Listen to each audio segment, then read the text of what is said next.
présentation à laquelle je vais faire une petite correction, c'est que je ne travaille malheureusement plus à l'UQAM, au Sierra. Ça a été une expérience merveilleuse et d'ailleurs, une partie des informations que je vous transmettrai aujourd'hui sont le résultat des recherches que j'ai menées au Sierra lorsque j'y étais.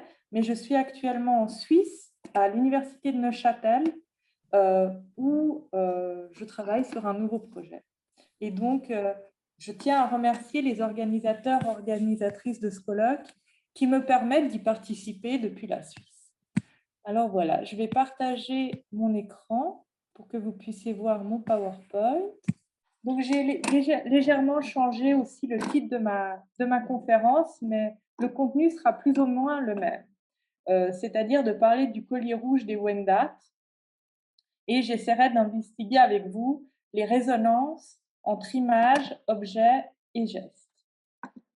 Alors, je disais tout à l'heure, je voulais vraiment remercier les organisateurs, organisatrices de ce colloque, Pierre-Olivier Ouellet, Marianne Longtemps et Dominique Hardy, qui nous ont donné en fait une magnifique occasion pour réfléchir sur une seule œuvre. Et en nous concentrant sur une œuvre, se sont ouverts des mondes. Et je me suis essayée, comme cela a été proposé, à l'exercice d'une lecture polysémique. Et je serais très heureuse d'avoir vos commentaires et retours tout à l'heure. Alors, pourquoi je vous parle de commentaires? C'est parce que je me suis essayée à une méthode, disons, originale, que j'aimerais appeler d'histoire de l'art global ou comparée, c'est-à-dire une histoire de l'art qui tient compte des échanges culturels et qui ne se borne pas à une histoire de l'art européenne fondée sur des nationalismes mis en place au XIXe siècle.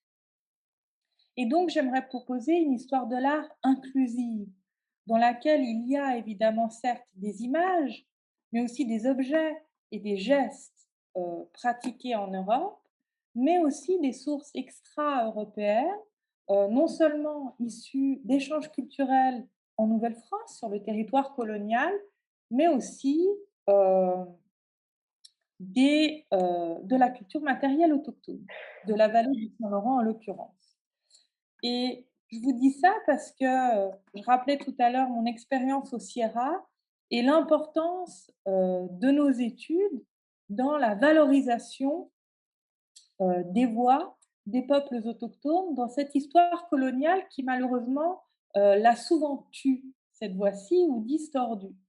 Et donc, il s'agit dans ma présentation de présenter des objets comme l'archéologie, euh, qui n'est pas souvent prise à partie par les historiens de l'art, pour justement essayer de faire émerger ces voies du passé. Alors, ma réflexion, parce qu'il s'agit aussi en sous-fond d'une réflexion théorique sur la méthode de l'histoire de l'art, commence avec une huile sur toile qui, a priori, n'a rien à voir avec la nôtre. C'est une huile sur toile de Jacobo Zucchi, La découverte de l'Amérique, qui se trouve à Rome, dans la galerie Borghese. Elle est beaucoup plus ancienne que la France apportant la foi aux Wendat, elle date de 1560. Elle n'a probablement aucune influence, très peu de points communs iconographiques et stylistiques. Alors, vous me direz, pourquoi est-ce que tu as choisi cette image? Bon, la raison, c'est qu'à mon avis, il y a une modalité de lecture de l'image qui est analogue et qui justement va dans le sens de la polysémie, c'est-à-dire d'une ouverture de l'image vers une pluralité d'objets. Alors, on y voit dans cette peinture de Zucchi le territoire américain représenté de manière allégorique. Il y a de la mythologie, puisque des nymphes et des Neptunes sont représentés. On y voit une représentation très sommaire et un peu caricaturale du territoire, mais tout de même de ce territoire américain un peu esquissé. On a aussi une représentation tout aussi caricaturale des populations autochtones. Mais ce qui m'intéresse en particulier, ce sont les objets représentés dans le premier plan, des perles, du corail, des coquillages. Et donc, vous voyez que l'image, que la peinture, fait écho à des objets et à des matériaux qui probablement étaient exposés à côté de cette représentation, puisque vous le savez peut-être, il y avait à cette époque-ci une mode qui est celle qu'on appelle des curiosités, des cabinets de curiosités, dans lesquels des objets faits de corail ou de perles étaient fréquemment exposés. Et je pense que les peintures doivent être lues désormais en fonction de cette culture matérielle qui était soit produite en dehors d'Europe, soit dont les matériaux étaient, s'inscrivaient dans ce début de la globalisation qui démarre au XVIe et qui va en grandissant au fur et à mesure du XVIIe. Donc, ce que je vais faire avec vous aujourd'hui, c'est que je vais partir d'un détail. Comme nous le suggérait le grand historien de l'art Daniel Arras, je partirai de ce détail, c'est-à-dire du collier rouge, pour défiler avec vous, voire défiler différents niveaux de l'image, religieux, mythologique, historique et symbolique. Alors, commençons par une lecture vraiment primaire de ce personnage. Comment fait-on à dire qu'il s'agit d'un Wendat? Alors, cela a été dit tout à l'heure dans la très belle présentation des conférencières qui m'ont précédée. On peut dire qu'il s'agit d'un Wendat grâce aux chapelles, aux deux petites chapelles qui sont représentées à l'arrière. Il s'agit de maisons longues surmontées de croix qui font évidemment référence à Notre-Dame de Lorette et qui rendent l'attribution, je dirais, immédiate. À ce propos, j'aimerais faire un lien avec un objet qui me tient beaucoup à cœur parce que c'est l'un des enjeux de mon projet de recherche actuel à l'université de Châtel, c'est d'étudier ce parement d'autel mystérieux mais magnifique, conservé au musée Huron-Wendat de Wendake, qui est réalisé plus ou moins dans les mêmes années que notre tableau et qui a été fait dans le contexte du couvent des Ursulines. Et vous voyez qu'il s'agit d'un parement d'autel avec une Vierge à l'enfant, dont la partie inférieure a été gravée, peut-être, c'est une hypothèse tout à fait valable, par un ou une artiste autochtone, et dans lequel vous voyez une iconographie, somme toute, assez similaire, c'est-à-dire qu'on voit un personnage qui est en l'occurrence une personne, une femme autochtone catholique convertie, aux côtés de bâtiments architecturo-catholiques, une église et une petite chapelle. Mais ce qui m'intéressera aujourd'hui, ce n'est pas le territoire, hein, ça a été très bien étudié avant moi, mais vraiment la figure du personnage autochtone. Et on voit que là, les caractéristiques qui renverraient à sa nation sont somme toute très peu nombreuses. Il est nu, n'a pas de chaussures, pas de mocassins, rien.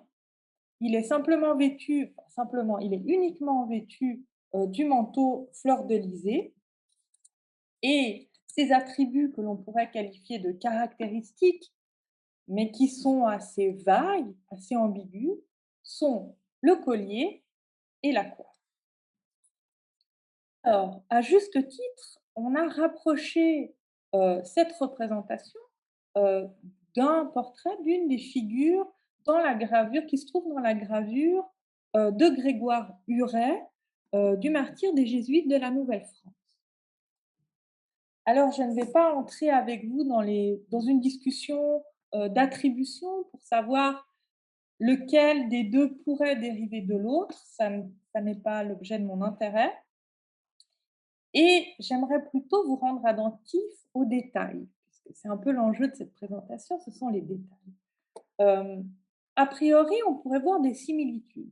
Les deux personnages ont des parures, un collier et une coiffe. Et pourtant, les deux me semblent très différents. Si vous faites attention à la coiffe du personnage autochtone dans la gravure, on dirait qu'elle donne l'impression que l'artiste se réfère à un objet qui est bien attesté dans la culture matérielle autochtone, qui est le bandeau tressé à partir de matériaux végétaux ou les bandeaux de cuir qui étaient parfois décorés de poils d'orignal. Au contraire, dans notre peinture, la coiffe, pourrait être une simple tresse. C'est assez difficile de dire et je crois que c'est difficile de dire parce que l'artiste n'y a pas accordé beaucoup d'importance. On voit si on poursuit, hein, cette comparaison, dans la gravure, le collier a certes plusieurs rangs, comme dans notre peinture, mais la forme, me semble tout de même très différente. On y voit comme des petits carrés, des petits rectangles ou même des petites formes tubulaires qui pourraient rappeler un collier de wampum.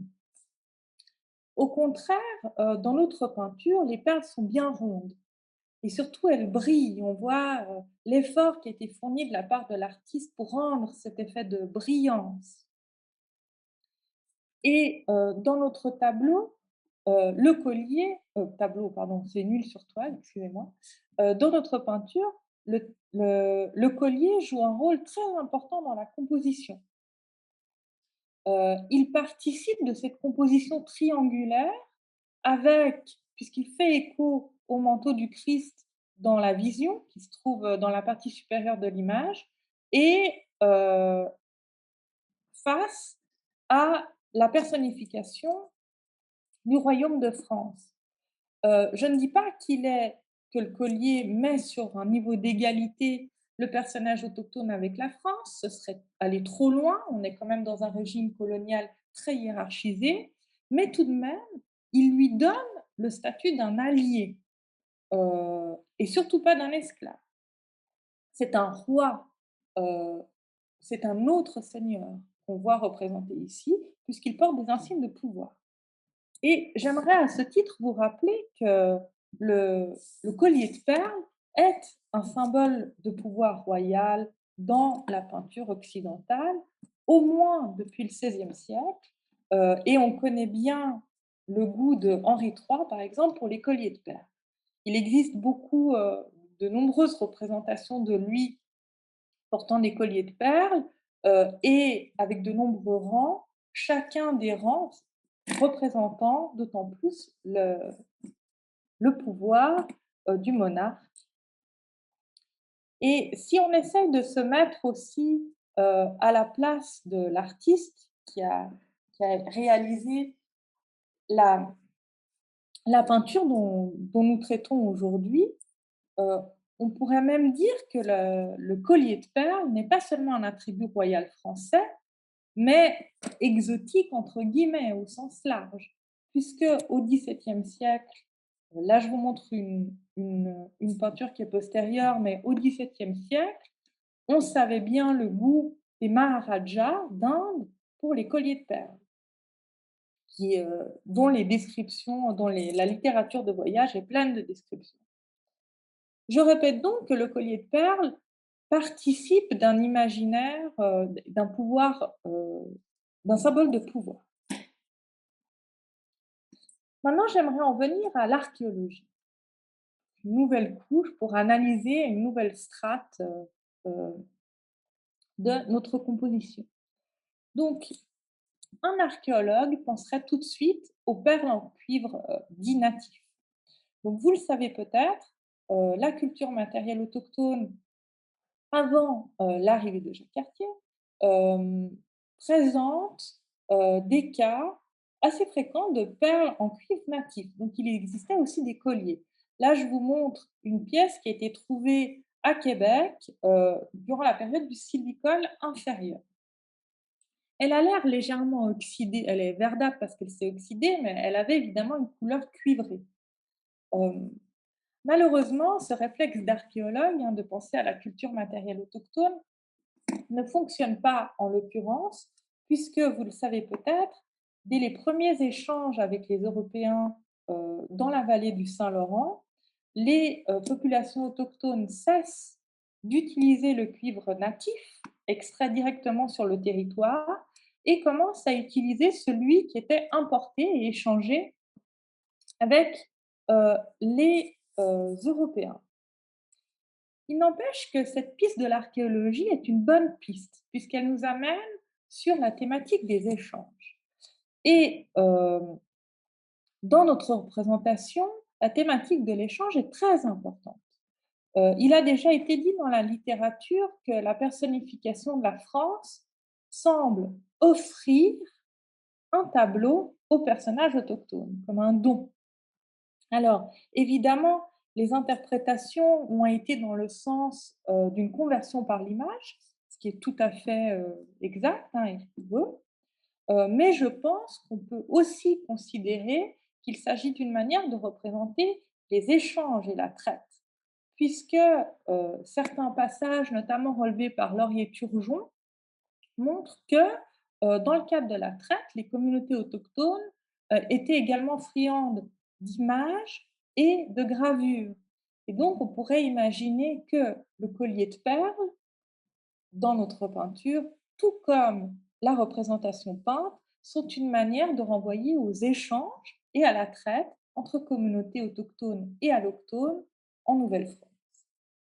Et donc, forcément, s'il est question d'échange, on pense tout de suite pour notre collier rouge à la perle de verre, dont Samuel de Champlain écrit qu'elle était particulièrement prisée des Wendat.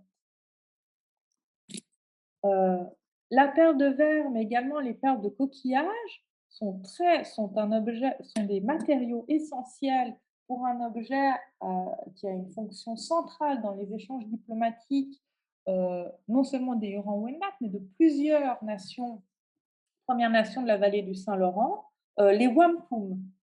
Et je vous montre ici, parmi les plus célèbres wampum du milieu du XVIIe siècle, la deuxième moitié du XVIIe, qui sont conservés à la dans la cathédrale de Chartres.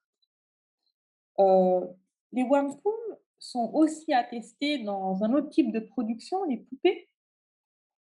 Alors, je suis désolée, je n'avais pas une image de meilleure qualité. Je vous reproduis ici la page tirée du célèbre ouvrage de Ruth Phillips, dans lequel vous voyez deux poupées réalisées dans la région à Notre-Dame-de-Lorette, à Lorette, pardon, pas Notre-Dame, à Lorette, qui sont parées de petits colliers de wampum. Mais là encore, vous me direz, le wampum, et plus particulièrement la perle de forme tubulaire, a plus souvent une couleur blanche ou pourpre. Dans d'autres et donc, il faudrait se demander si l'artiste, ne se réfère pas plutôt, à des représentations peintes ou gravées occidentales. Mais là encore, les couleurs sont difficiles à distinguer. Vous voyez ici dans cette aquarelle qui est beaucoup plus tardive, du XVIIIe siècle, un couple, de Huron-Wendat. Bon, on voit très bien qu'il y a un collier à plusieurs rangs, mais il est difficile de distinguer les couleurs.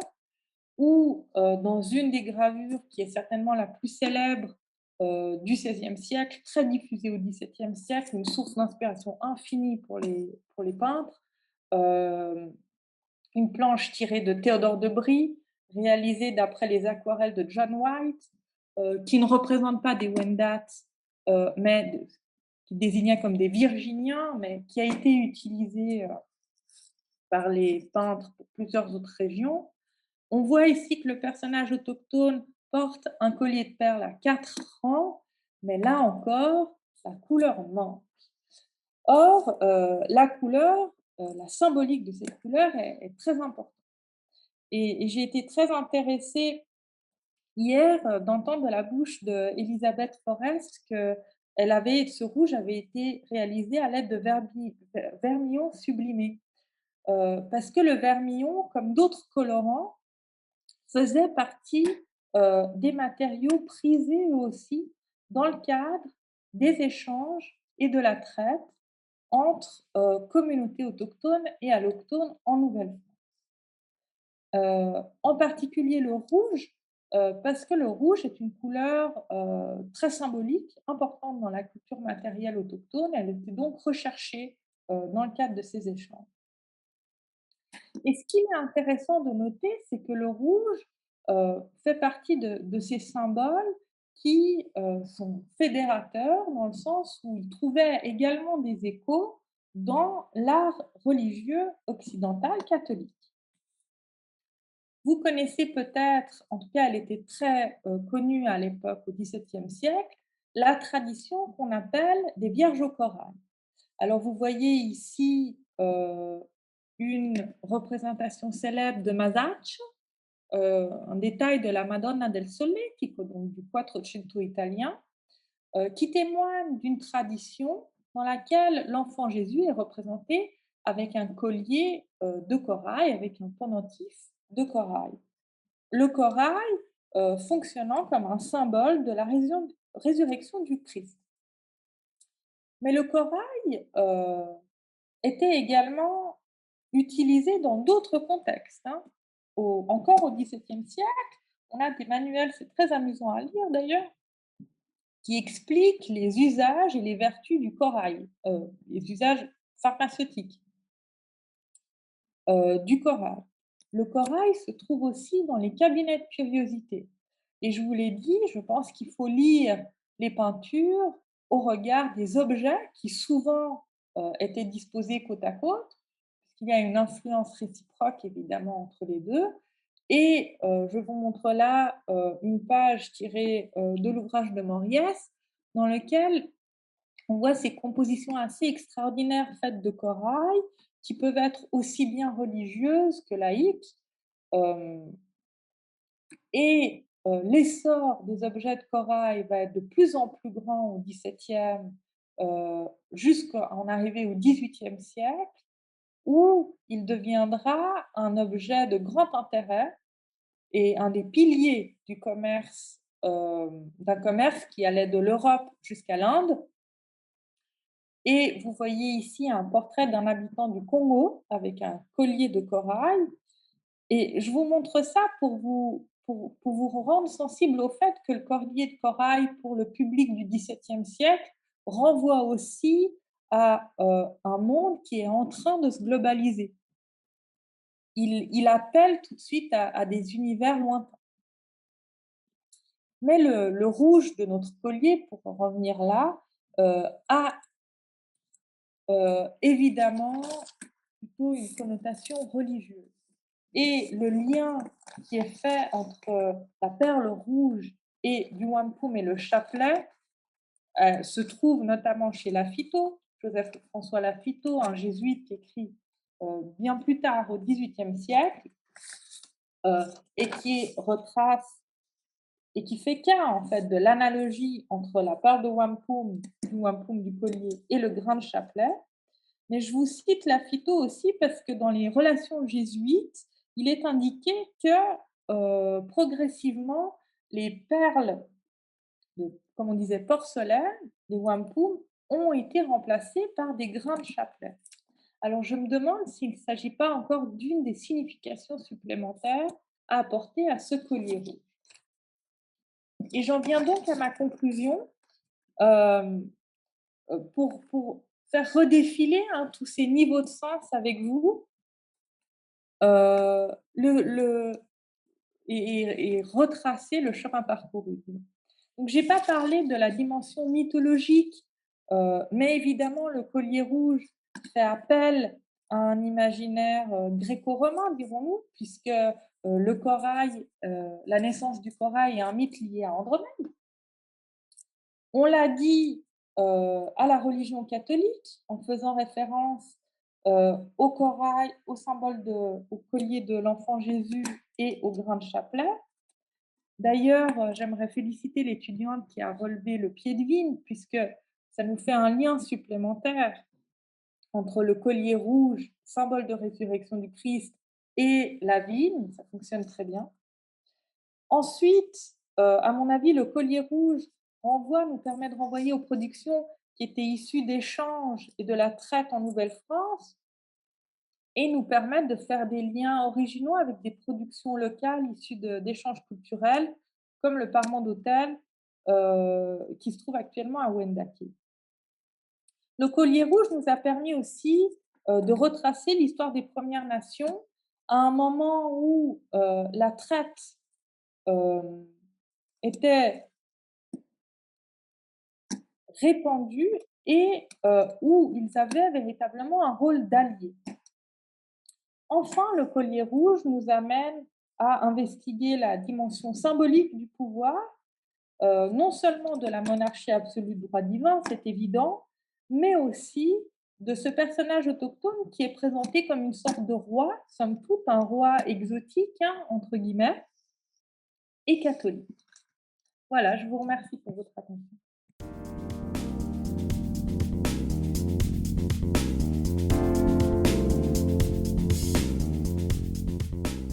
Aujourd'hui, je vais m'intéresser en littéraire, en fait, à un texte en particulier qui est à peu près contemporain de l'œuvre qui fait l'objet du colloque, soit le monologue dit de La chair dévorée, qui a été rapporté par François Lemercier dans sa relation de 1665.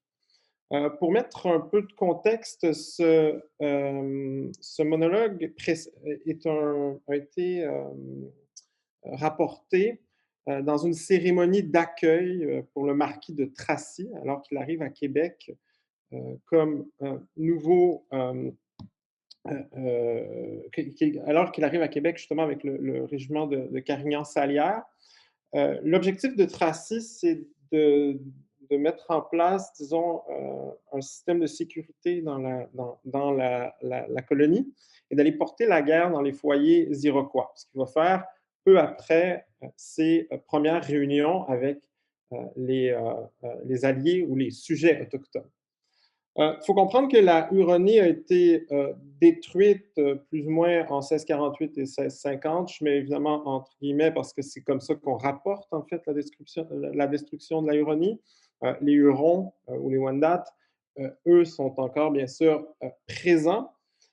Et François Lemercier va relater ce discours dans sa relation de 1665. Donc, je passe au discours. Je vais vous en lire un extrait. Ça commence comme suit. Donc, Grand Onontio, Onontio c'est le gouverneur, bien sûr, bien sûr. Grand Onontio, dit-il, tu vois à tes pieds les débris d'une grande terre et les restes pitoyables d'un monde entier, autrefois peuplé d'une infinité d'habitants. Ce ne sont maintenant que des carcasses qui te parlent, à qui l'Iroquois n'a laissé que les os, en ayant dévoré la chair, après l'avoir grillée sur les échafauds. Il ne nous restait plus qu'un petit filet de vie, et nos membres, dont la plupart ont passé par les chaudières bouillantes de nos ennemis, n'avaient plus de vigueur. Quand, avec bien de la peine, ayant levé les yeux, nous avons aperçu sur la rivière les navires qui te portaient, et avec toi tant de soldats qui nous sont envoyés par ton grand Onontio et le nôtre. Ce fut pour lors que le soleil nous parut éclater avec de plus beaux rayons et éclairer notre ancienne terre, qui depuis tant d'années est toi devenue couverte de nuages et de ténèbres.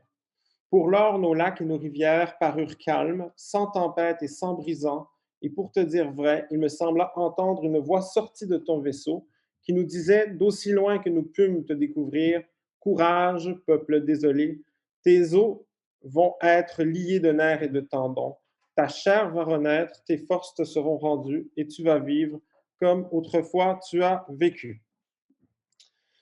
Euh, Bien, donc un monologue quand même parlant, hein, quand même assez fort, évidemment qui pose certains problèmes. D'abord, pour problème de source, hein, comment savoir si les propos rapportés sont bel et bien d'un Huron, comme il est dit de Lemercier, ou plutôt comment savoir aussi si c'est bel et bien ce qui a été dit. Il faut savoir quand même que Lemercier par Wendat, il fait sa première mission chez les Wendat, hein, il part en Huronie dès 3 jours après son arrivée dans la colonie. Il va y rester jusqu'en 1650. Les relations d'accord peuvent être enjolivées. Parfois, ça reste quand même des ouvrages de propagande hein, qui visent à financer, entre autres, les missions de la foi.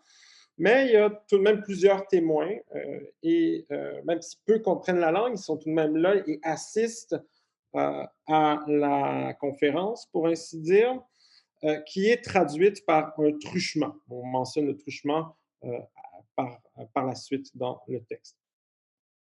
Le chef Huron aussi semble connaître les codes culturels français. Je vais entrer dans ces détails tout de suite, mais comment il intègre ces codes peut quand même lever soit une certaine suspicion, soit on peut penser que véritablement, il y a une sorte d'anthropologie culturelle qui a été faite par les Wendat pour pouvoir communiquer efficacement avec les Français. Donc, cette croisée des influences entre justement la tradition Wendat et la tradition française, on l'a ici. Donc, d'abord, cette idée d'une dualité, d'une immortalité de l'âme chez les Wendat. Vous le savez peut-être que ça a été abordé, hein, ça fait partie de la mythologie Wendat. L'âme est double pour les Wendat, c'est Gabriel Sagard qui le rapporte. On a cette âme donc qui, pour les défunts, il y a une âme qui reste donc avec les os, hein, qui va rester avec le corps et donc qui va rester auprès des siens. Et une autre âme qui, elle, navigue marche vers l'ouest, où elle doit passer à travers la demeure de Scotarache, le perceur de tête, pour qu'on lui enlève les souvenirs du passé, qu'elle puisse arriver dans cette prairie luxuriante et vivre en paix sans avoir à avoir la nostalgie des siens. Donc, on a cette idée d'une double âme chez les Wendat qu'on retrouve dans le texte et qu'on retrouve dans le texte aussi sous la forme de la fête des morts. La fête des morts qui est décrite également par Sagard ici. J'ai le texte dans les femmes qui ont à y apporter les os de leurs parents, les prennent au cimetière, que si les chairs ne sont pas du tout consommées, elle les nettoie et en tire les os qu'elle lave et enveloppe de beaux castors neufs. Donc, cette fête des morts qui était abondamment commentée par les Français, ça les fascinait bien sûr, qui avait lieu aux 10 ou 15 ans. On va les rapprocher à la fin avec les épidémies et tous les malheurs qui touchent la Huronie. On va essayer d'accélérer la fête des morts pour conjurer le sort. Mais la fête des morts, ça consiste finalement à mettre tous ensemble les ossements des défunts, des différents clans, en fait, de la Huronie, afin de sceller dans la mort l'unité entre les clans. Et bien sûr, il y a cette autre influence du texte qui, à mon avis, est peut-être plus manifeste, c'est celle de la parousie chrétienne ou de l'Apocalypse. J'en arrive à ça ici avec Frank Kermode, qui dans The Sense of an Ending nous donne une définition à peu près très claire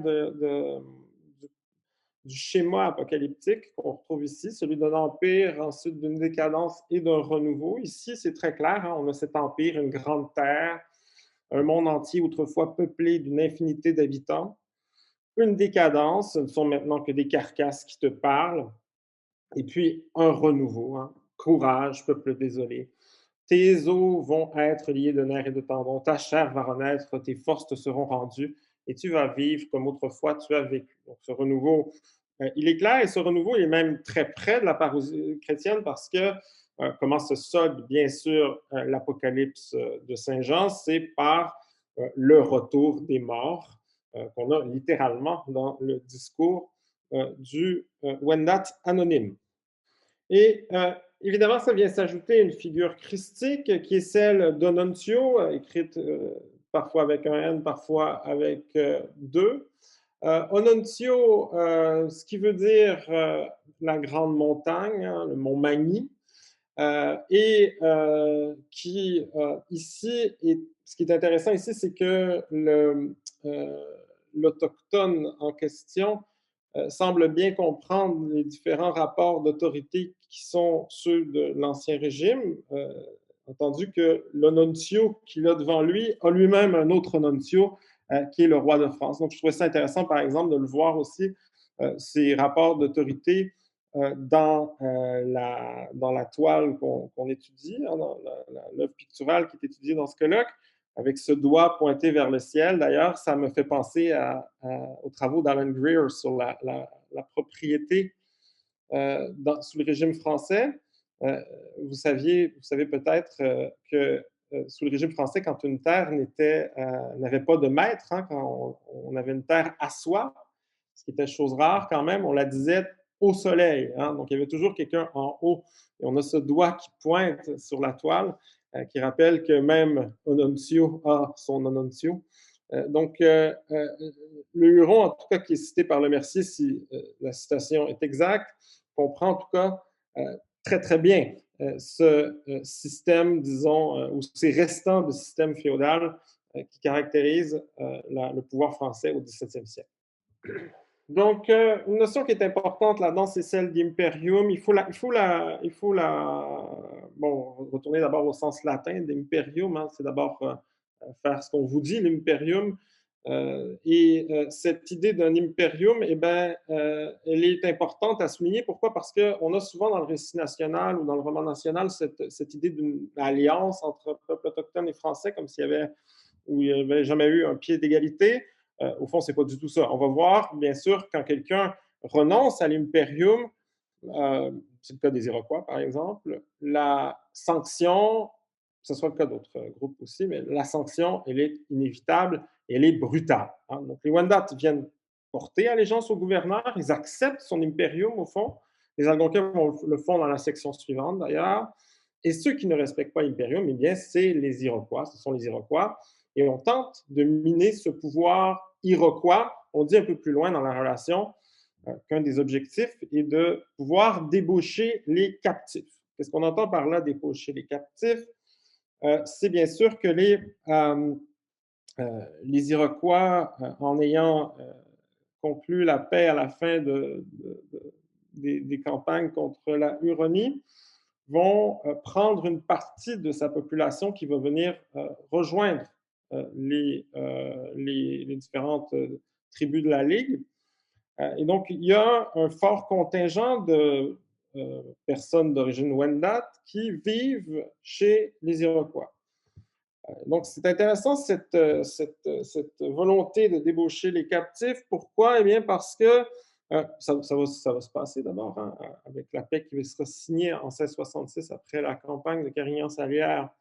Une partie de ces esclaves ou de ces nouveaux Iroquois, disons, va se tourner vers la colonie française. Et c'est intéressant aussi si on fait un parallèle peut-être avec l'œuvre picturale qu'on étudie. Pourquoi? Parce qu'on a justement cette image à la droite, de la peinture, on a ce brigantin ou ce brick, en fait, le bateau à deux voiles, qui est une toute dernière technologie militaire, hein, pour l'époque. Et donc, on est en train de montrer finalement qu'il y a une sécurité, hein, sécurité à se réfugier auprès des Français.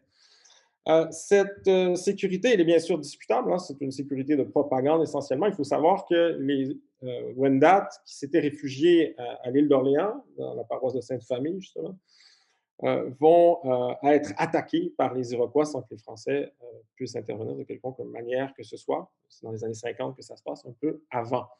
Mais toujours est-il qu'on montre cette image de force avec ce brigantin qui est là dans la toile. On peut se poser la question de l'adresse à ce moment-là. Hein. Est-on en train de s'adresser justement à ces captifs qui pourraient éventuellement vouloir rejoindre les missions et la colonie? Donc, la campagne de 1666, elle est intéressante. Pourquoi? Bien parce qu'elle sera, disons, la conséquence directe, hein, de ces prises de position et de ces nouvelles alliances, entre guillemets. Je ne vais pas faire mon historien militaire, ce n'est pas du tout ma spécialité, mais je dirais qu'elle se détaille en 3 temps, cette campagne de 1666. D'abord, cette expédition pour celle qui sera faite dès l'hiver, hein. Le marquis de Tracy arrive en décembre 1665, très tardivement. Il est passé d'abord aux Antilles, mettre en ordre les colonies des Antilles, puis, bon, parce qu'il s'occupe de tout ça, hein. Et donc, Tracy va tout de suite décider de lancer Daniel Rémy de Courcelles dans une expédition hivernale qui sera un fiasco, mais qui va, c'est-à-dire que les Français ne réussissent pas à trouver les peuplements iroquois. Ils vont s'en prendre dans une sorte de délire punitif aux domiciliés de Schenectady. Donc, ils vont tuer les civils durant cette période. Je vais vous donner un texte là-dessus tout de suite. Ensuite, une plus petite expédition, celle de Pierre de Sorel en juin 1666, qui va elle aussi être un échec, pas cette fois-ci parce qu'on ne trouve pas le gros de la troupe iroquoise, mais parce on rencontre des émissaires qui décident d'aller à Québec faire des pourparlers. Donc, il y a une sorte de cessez-le-feu qui a lieu lors de l'expédition Sorel. Ces pourparlers vont échouer ces pourparlers vont échouer à l'été 1666 et à l'automne, le marquis de Tracy décide de prendre les rênes d'une expédition finale, celle-là, durant laquelle on va brûler toute l'Iroquoisie. Les relations de l'époque, comme le journal de marche du marquis de Tracy qui était dans la Gazette de France, qui a été publié pour relater ce qui se passait, sont muettes par rapport aux conséquences directes du fait d'avoir brûlé les récoltes iroquoises euh, juste avant l'hiver. Cependant, Nicolas Perrault, qui est quand même une source assez intéressante parce qu'il connaît la langue et puis il connaît cette région, parle de près de 800 morts, des conséquences directes de la famine occasionnée par l'exaction française. 800 morts, ce serait une portion quand même considérable de la population des Kanien'kew, donc les Mohawks, qui sont visés par l'expédition Tracy. Un témoignage qu'on a, c'est intéressant parce que c'est un texte qui nous donne un témoignage de première main. Hein, c'est un témoin, René-Louis Chartier de Lobinière. Il est à l'époque un lieutenant d'une compagnie de milice de la Nouvelle-France. René-Louis Chartier de Lobinière, donc, qui va devenir un personnage très important dans la colonie par la suite. Ça va être, disons, son ascension sociale, tout ça. La famille de Lobinière, d'ailleurs, va rester dans le paysage politique jusqu'au 20e siècle essentiellement. Donc, René-Louis Chartier de Lobinière, on a de lui un texte qui est sévère burlesque, donc une sorte de comédie dans laquelle on se moque de l'expédition Courcelles. Donc, il faut comprendre que c'est un texte humoristique, ce qui le rend d'autant plus brutal étant donné son contenu. Donc, on va voir donc cette conséquence sur les Iroquois. Parlant de la première, on est à l'hiver 1666, hein, c'est l'expédition Courcelles, c'est celle où on s'en prend au domicilié de Chenecdati. Parlant de la première attaque et de ce conflit de remarques, en riant, on dit vérité, je dirais donc en liberté que nos gens forçant la cabane, moins forte qu'une tour de Gannes, des ennemis fiers et hideux, il en fut tué plus de 2. Et même qu'une vieille femme y vomit son sang et son âme, on pouvait lui faire pardon, mais l'âge en refusait le don. Car la vieillesse décrépite craignait moins la mort que la mythe, afin de ne nous tromper pas. Nos gens ne s'en contentent pas, et continuant leur ravage, dans une autre, ils firent carnage et rasèrent avec raison ceux de dedans et la maison, dont une femme étant blessée, ne pouvant marcher fut percée. Ces cabanes ou ces paniers vous donnèrent des prisonniers et quelques femmes prisonnières, plus affreuses que des mégères. Après cet accident fatal à l'ennemi fier et brutal, vous aperçûtes le village où le Flamand fait son fromage. Mais ensuite, on parle de comment on a bien mangé chez les Flamands en allant manger. Évidemment, on est à Chenecdati, c'était l'ancienne Nouvelle-Hollande, il y a la guerre anglo-hollandaise à ce moment-là, donc une sorte de vide de pouvoir. C'est les Anglais qui viennent de prendre le pouvoir sur les Flamands dans cette région. Donc, on a un texte ici qui se veut humoristique, hein, qui est très déshumanisant, bien sûr. On le lit aujourd'hui et ça donne un peu froid dans le dos d'avoir cette image, disons, des massacres qui sont commis par les Français. J'ai travaillé un peu à partir des travaux de David Elkent sur la violence militaire durant cette période. Il y a un principe qui s'appelle le jus in bello qui est appliqué même en Europe, au sens où le vaincu appartient à toute fin pratique au vainqueur, ce qui autorise à peu près toutes les exactions qui peuvent être commises contre les populations civiles. Mais dans ce cas-ci, on va un peu plus loin que ce qui est normalement admis dans les règles européennes. Et ça, on peut le constater non pas en regardant René-Louis Chartier de Lobinière, mais bien les communications qui se font à ce moment-là entre Corlaer, donc c'est-à-dire les responsables de Fort-Orange, Albany et de Chenecdati qui écrivent aux Français puis qui essaient de négocier pour qu'on épargne les Autochtones qui sont ce qu'on dit nos Autochtones, nos sauvages, comme on dit à l'époque. Et donc, il y a vraiment une exaction ici qui dépasse ce qui normalement est justifiable avec des populations européennes. Hein. Il y a vraiment disons, un principe génocidaire qui est en train de se mettre en place avec cette campagne de 1666, et ce sera d'autant plus vrai par la suite avec les autres différentes campagnes qui seront menées en Iroquoisie. On a également Marie de l'Incarnation qui nous rapporte cette campagne de 1666. Elle parle davantage de l'expédition du marquis de Tracy, donc celle de l'automne 1666. Ils abandonnèrent leur village et se retirèrent dans un autre. Nos gens y entrèrent sans résistance, le pillèrent et après y avoir mis le feu, poursuivirent l'ennemi jusque dans le village où ils s'étaient retirés. Pour feu de joie, on mit le feu aux 4 bourgs, dans toutes les cabanes, dans tous les forts et dans tous les grains, tant ceux qui étaient amassés que ceux qui étaient encore sur pied dans les campagnes. Donc, ça, c'est très descriptif hein, de ce qui s'est passé. Ce qui m'intéresse surtout, c'est la partie suivante de la lettre de Marie de l'Incarnation. Pourquoi? Eh parce qu'on a une représentation mystique de cette guerre qui est menée contre les Iroquois.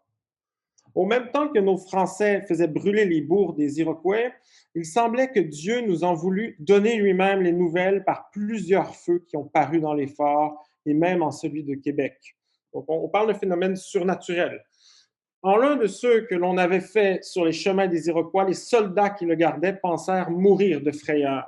Ils virent en l'air une grande ouverture, et dans cette ouverture des feux, d'où sortaient aussi des voix plaintives avec des hurlements effroyables. C'était peut-être les démons qui étaient si enragés de ce que l'on avait dépeuplé un pays dont ils avaient été si grands maîtres depuis si longtemps, et de ce que l'on avait dit la messe et chanté les louanges de Dieu dans un lieu où il n'y avait que des impuretés et de l'abomination. Je recommande à vos prières la conversion de cette barbarie. Dieu les a détruits sans qu'il y ait un seul de perdu. Peut-être ne les a-t-il humiliés que pour leur salut. Donc, Marie de l'Incarnation, pourquoi je cite ça? Eh bien, parce qu'on est avec cet imaginaire, disons, de la destruction par le feu, littéralement dans une représentation d'un holocauste au sens premier, hein, celui d'une purification par le feu d'un territoire qui se purifie. Et qui se purifie aussi avec cette espèce de délire mystique où les démons iroquois apparaissent dans le feu de Québec, où finalement la mission évangélisatrice devient également meurtrière. D'ailleurs, c'est intéressant parce que si on prend le terme exterminé, il va être employé pour cette campagne seulement dans un mémoire adressé au roi en 1664. Par la suite, les campagnes seront plus clairement des campagnes d'extermination contre les Iroquois. Mais ce qui m'intéresse dans ce terme exterminé qui est utilisé à l'époque, d'abord, c'est pas commun, hein, exterminé, on l'utilise dans le contexte des guerres de religion. On extermine, par exemple, la foi protestante, hein, la foi réformée, soi-disant réformée. Et donc, on extermine, on fait périr hors du cœur cette foi. Et donc, ici, l'extermination, disons, religieuse, devient une extermination, en fait, effective des personnes.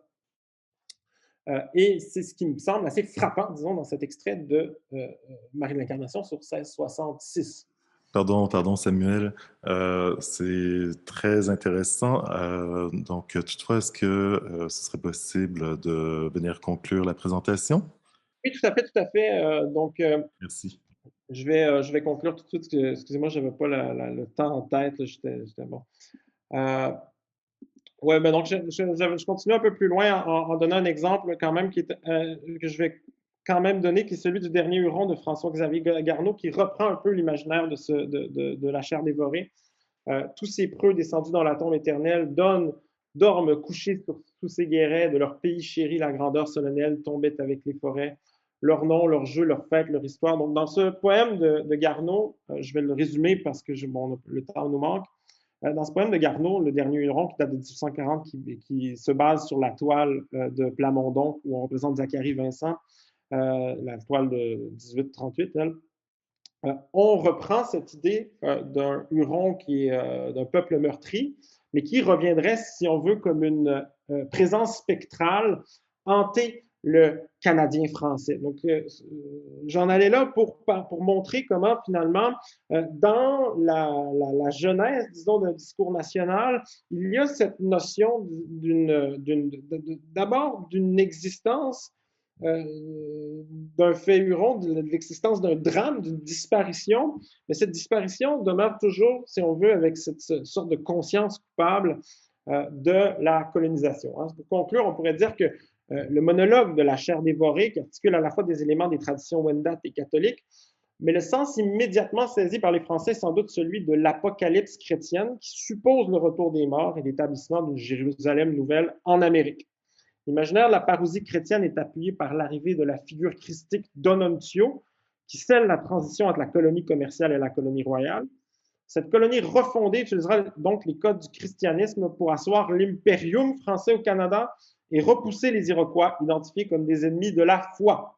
On viendra dès lors de les exterminer, littéralement exterminare, repousser et détruire, ou selon l'usage chrétien, faire périr hors du cœur. Le projet de renaissance auquel le chef huron sert de leitmotiv doit passer par un rituel de purification, un holocauste, comme en témoigne le délire mystique de Marie de l'Incarnation. Comme l'expliquait Marcel Mast, le sacrifice a cependant de paradoxal que la victime doit être tuée pour devenir sacrée. La communauté qui se crée en Amérique doit donc faire reposer son émergence sur ce rite sacrificiel par lequel le Wendat disparaît tout en devenant une figure mythique de l'Alliance française en Amérique. Dans le poème Le Dernier Huron, François-Xavier Garneau pose la question du caractère sacrilège du Canada français. Pour que cette communauté puisse exister, la Huronie doit demeurer éteinte car son retour signifierait la fin du Canada. Encore une fois, le rôle fondateur du sacrifice joue du paradoxe. Si la terre appartient aux colons, c'est par la disparition déplorée de la figure sacrée du Huron, mais cette disparition doit demeurer effective pour que la mécanique sacrificielle opère. Il faut à la fois tuer éternellement et le déplorer sans cesse pour que l'intégrité de la communauté coloniale puisse être garantie. Merci.